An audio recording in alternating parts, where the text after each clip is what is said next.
Il y a quelques mois, je me suis fait agresser pendant un de mes voyages solo.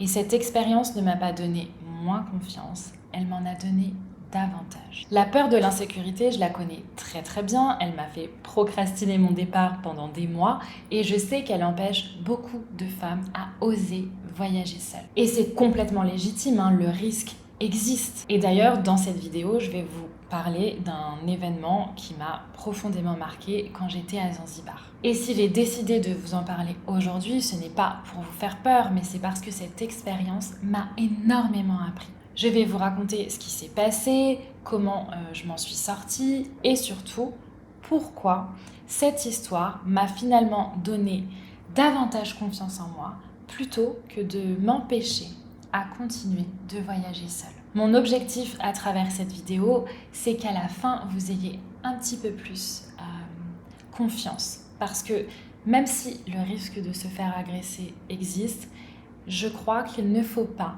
que la peur nous paralyse et nous empêche de vivre notre vie.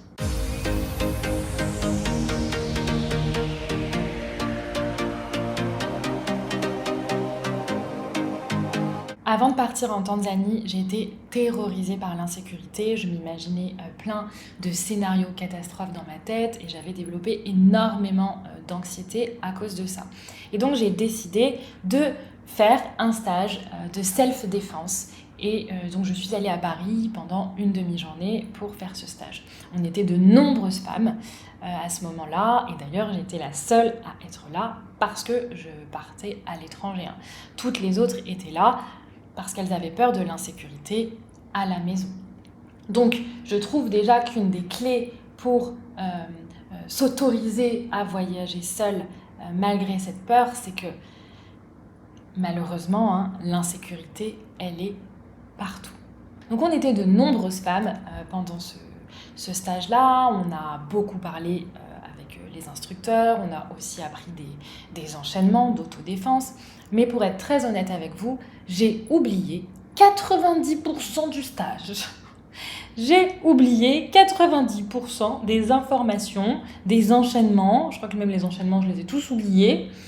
Donc j'ai oublié 90% du stage, mais les 10% dont je me souviens ont largement fait la différence un soir à Zanzibar. Il était environ 23h, je rentrais chez moi, il me restait juste quelques pas pour arriver chez moi, il me manquait juste une petite ruelle sombre, bien évidemment. Il n'y avait personne à ce moment-là, sauf un homme qui était juste avant que je puisse rentrer dans cette ruelle, qui s'est approché de moi pour me demander si on pouvait faire l'amour. De façon beaucoup moins polie que celle-ci, bien évidemment. Ce à quoi j'ai dit non, mais j'ai bien vu qu'il n'allait pas en rester là. Donc le stress a commencé à monter, j'ai senti que mon corps se contractait, mais je savais exactement ce que je devais faire en fait. Je me rappelais, les 10% du stage, je me rappelais ce que je devais faire à ce moment-là. Donc à savoir garder une posture droite en fait. Même si j'avais peur, même si j'étais terrorisée à l'intérieur de moi, je voulais que mon corps montre qu'en fait j'étais en confiance. Et j'ai réussi à garder cette posture droite. J'ai réussi aussi à dire non de manière ferme.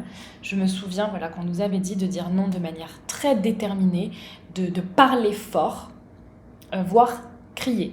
Parce qu'on était seuls, mais j'entendais au bout de la ruelle qu'il y avait une soirée dans une maison, qu'il y avait de la musique, des rires, etc. Donc moi, en fait, j'avais mon attention là. Parce que je me souviens aussi que... c'est des choses évidentes finalement, mais que quand on est dans une situation stressante comme ça, on peut perdre ses moyens et oublier ces évidences-là. Et parce que j'avais fait ce stage de self-défense, j'avais garder des bullet points, si je peux dire ça comme ça, et donc des choses à faire pour me sortir de ce genre de situation. Et donc je continuais à dire non et je continuais à avancer. En fait, je restais en mouvement. Mon objectif, c'était de me rapprocher de chez moi et en même temps, je ne voulais pas qu'il voie où j'habite. Donc j'étais un peu coincée quand même. Mais bref, Donc, j'ai gardé une posture droite. J'ai continué à dire non de manière ferme et déterminée, en parlant fort. Et d'ailleurs, mon dernier non, je l'ai crié. Parce qu'en fait, à la fin, il m'a carrément attrapé le bras pour me tirer. Et là, je me souviens d'une vidéo qu'on nous a montrée pendant le stage, une vidéo quand même assez choquante. Moi, elle m'a traumatisée. Et en même temps, elle a fonctionné dans le sens où je me suis rappelée de ça, de ne jamais abandonner, de toujours fournir l'énergie nécessaire pour se débattre. Et en fait, quand il m'a attrapé le bras, j'ai mis toute mon énergie et j'ai récupéré mon bras avec toute la force que je pouvais et j'ai hurlé non. Et c'est d'ailleurs à ce moment-là qu'il est parti et que j'ai pu rentrer chez moi en toute sécurité. Alors ça peut paraître extrêmement bizarre ce que je vais dire, mais aujourd'hui avec le recul, je suis hyper fière de moi en fait, de m'être montrée si courageuse. En fait, je me suis découverte capable de réagir différemment.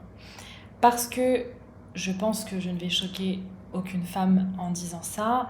C'est bien évidemment pas l'unique agression qui m'est arrivée dans toute ma vie.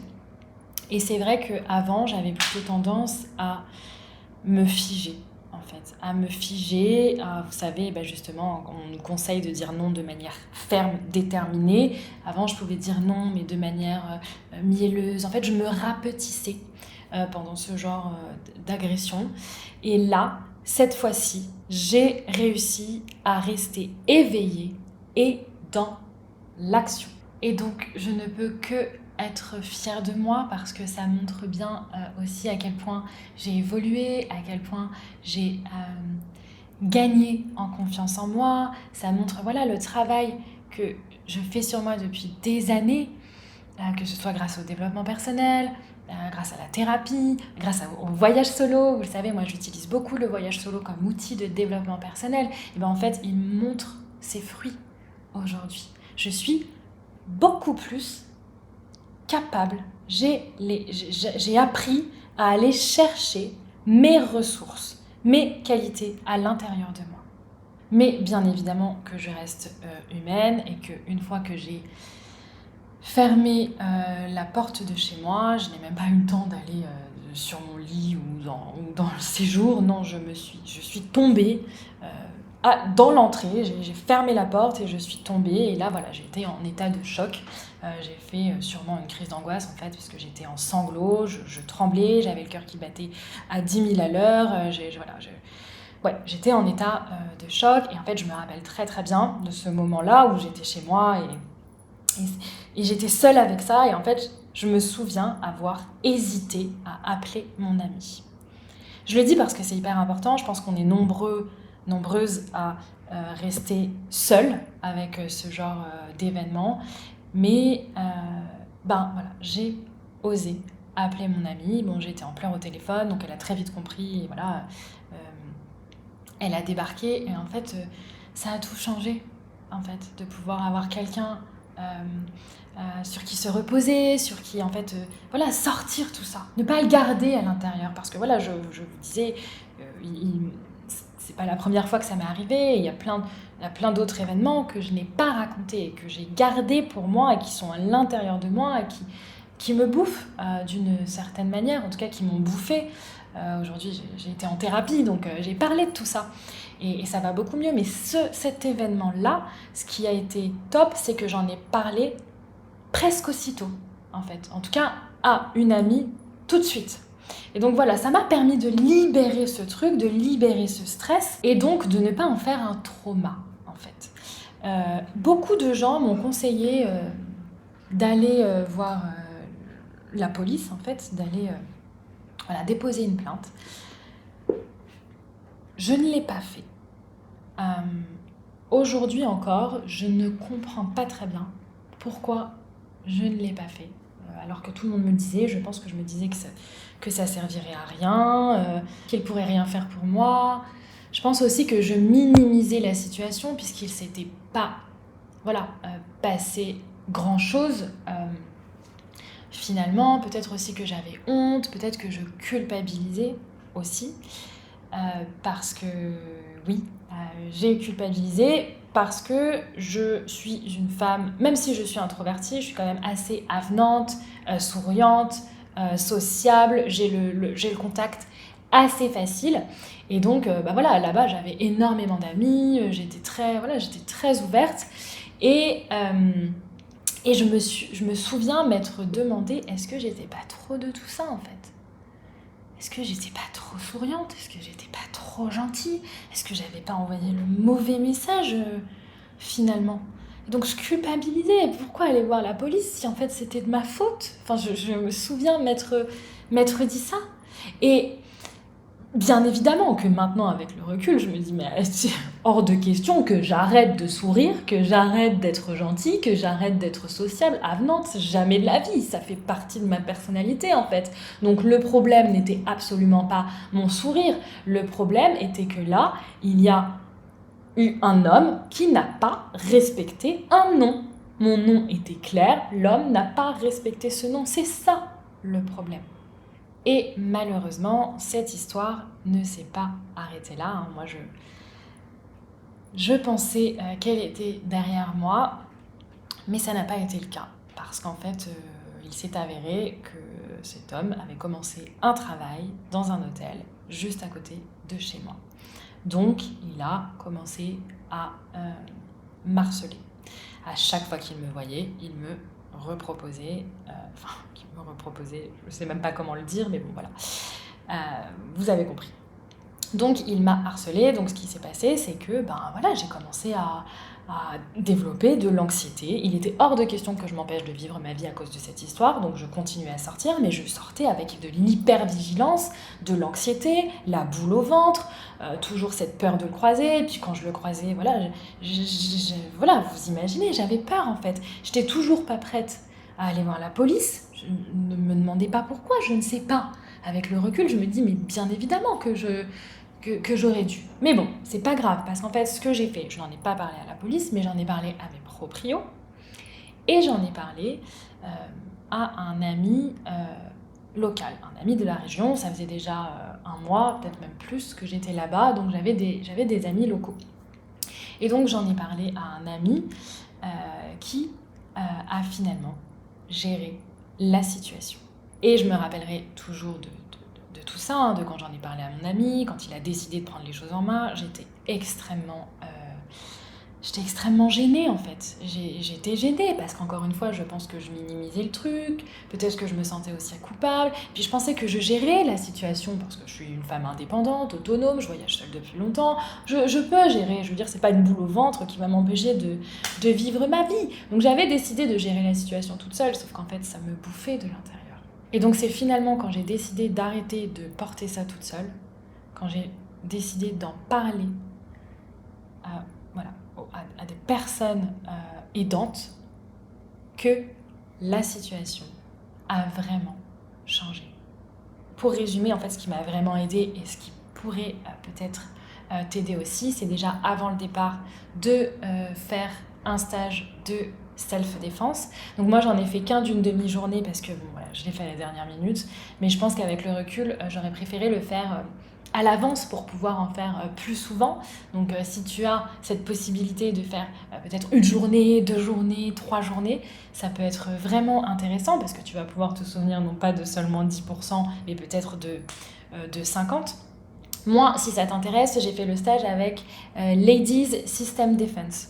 Donc voilà, je te mets les infos dans la description de la vidéo.